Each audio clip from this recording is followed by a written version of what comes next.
सूर्यकुमार यादव आणि टीम इंडियाने जी T20 world कपची trophy उंचावली ती खरी ट्रॉफी नव्हती। ऐकून धक्का बसलाय ना, पण सत्य काही वेगळंच आहे। लागोपाठ T20 वर्ल्ड कप जिंकून आपण इतिहास रचलाय, पण ज्या ट्रॉफीसाठी जगभरातल्या टीम मैदानात उतरतात त्यांच्यातील विजेता संघाला खरी ट्रॉफी मिळतच नाही। मग खरी ट्रॉफी कुठे असते आणि पहिल्या T20 वर्ल्ड कपच्या ट्रॉफीचं जयपूरशी काय कनेक्शन आहे, सगळं सांगते आजच्या या व्हिडिओमध्ये। मैदानावर खेळाडूंच्या हातात फक्त थोड्या वेळासाठीच खरी ट्रॉफी दिली जाते, ती परत ICC कडे सोपवली जाते।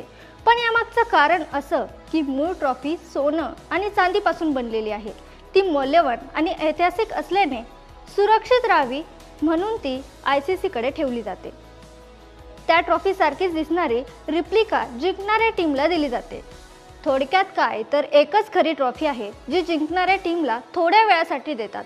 पण या खऱ्या ट्रॉफीचं वजन किती, तर या खऱ्या ट्रॉफीचं वजन 11 किलो एवढं पूर्वी होतं, पण 2021 मध्ये ते कमी करून 3.9 किलो एवढं करण्यात आलं होतं। या जागतिक ट्रॉफीचा पहिला नमुना आपल्या भारताच्या जयपूरमध्ये अमित पाबुवाल यांनी तयार केला होता।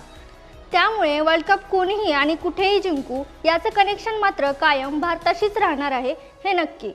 कसा वाटला तुम्हाला आजचा हा व्हिडिओ कमेंटमध्ये नक्की सांगा आणि अशाच नवनवीन क्रिकेट व्हिडिओसाठी सकाळ स्पोर्टला सबस्क्राइब करायला विसरू नका।